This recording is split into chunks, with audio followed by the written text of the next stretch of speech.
Fountain House findes i 48 lande, kan man sige, og i Danmark er der i 8 byer.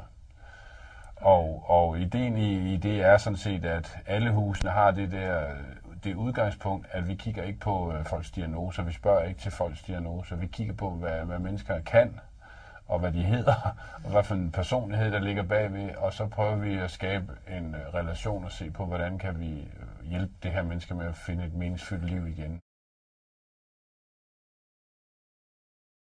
Det var faktisk efter en længere indlæggelse på Rigshospitalet, 10,5 måned på affektiv afsnit der, hvor efter man får tilbud om at gå i det, der hedder intensivt affektivt ambulatorie.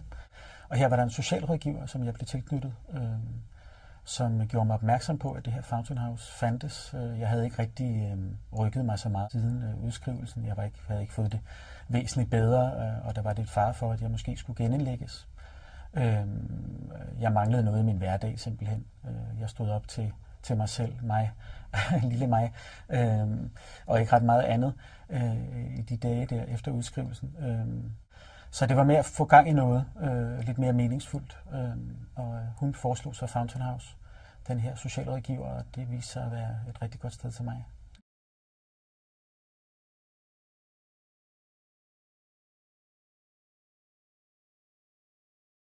Den enhed, hvor Marius egentlig er til daglig, det vi kalder vi kontor og service, eller kernehuset, og det er egentlig også, vi har et køkken, eller en café, en kantine, hvor der kommer 60-70 mennesker og spiser hver dag.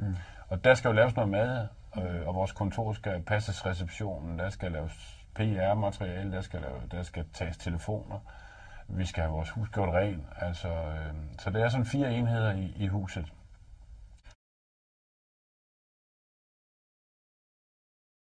Vi har noget, der hedder bogstøtten, som er et tilbud til, det har primært været til mennesker, som er i gang med en kandidatuddannelse. Studerende, som er psykisk sårbare, som måske især nu, hvis den her, det stress, som mange studerende bliver udsat for med, at man skal igennem sit studie på speed-tid, hvis man skal sige det sådan.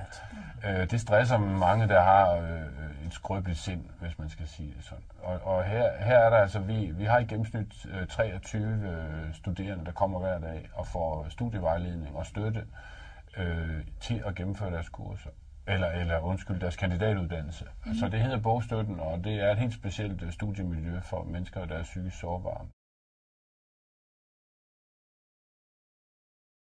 Så har vi en enhed, der hedder Fontana, som er for 18-25-årige, som er unge, hvor vi arbejder med livsværksteder, og det med at prøve at finde sig selv, få lidt struktur i sin dagligdag, spekulere lidt på, hvad for noget kost man får, hvordan kan man tage ordet i en større forsamling, hvordan kan man have det med, hvis man har angst i det offentlige rum. Altså prøve at fokusere på, hvordan man kan fange livet, selvom man er ung. Så det hedder Fontana.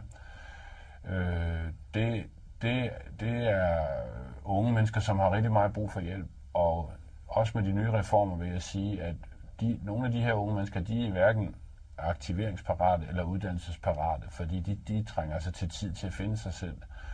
Og der er der altså brug for nogen, der også giver dem et helle og et sted, hvor man kan få lov til at søge og være den, der måske ikke lige har alle svarene, når man bliver spurgt. Skrøbelige unge mennesker, men selvfølgelig også fyldt med en masse ting, som de godt kan. Så har vi en skole også, som hedder Fontana-skolen, hvor der er en lille bitte skole med 11 elever, for fortrinsvis piger lige i øjeblikket, men det er sådan særligt tilrettelagt ungdomsuddannelse, hvor man får kreeret sin egen uddannelse, og så forhåbentlig kan komme i gang med noget mere, skal vi sige, etableret uddannelse, eller et eller andet læreplads, eller noget i den stil bagefter.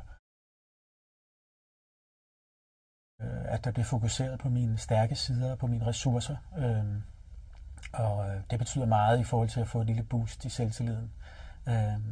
At det ikke handler om diagnoser og svagheder, men om styrker og ressourcer. Så det kan jeg virkelig bruge til noget, at blive mødt på den måde, som et ligeværdigt menneske. Ikke som en patient, ikke som en bruger, ikke som en klient, men som et menneske og et medlem af huset, som er uundværligt for, at huset overhovedet kan eksistere. Man finder jo hurtigt ud af, og det er rigtig rart at opleve, at man er uundværlig. At de opgaver, som man løser på Fountain House, de vil ikke blive løst, hvis man ikke gjorde det. Så man er en del af hele den der maskine der, og det giver altså noget selvtillid. Ja. Så sådan oplever jeg det.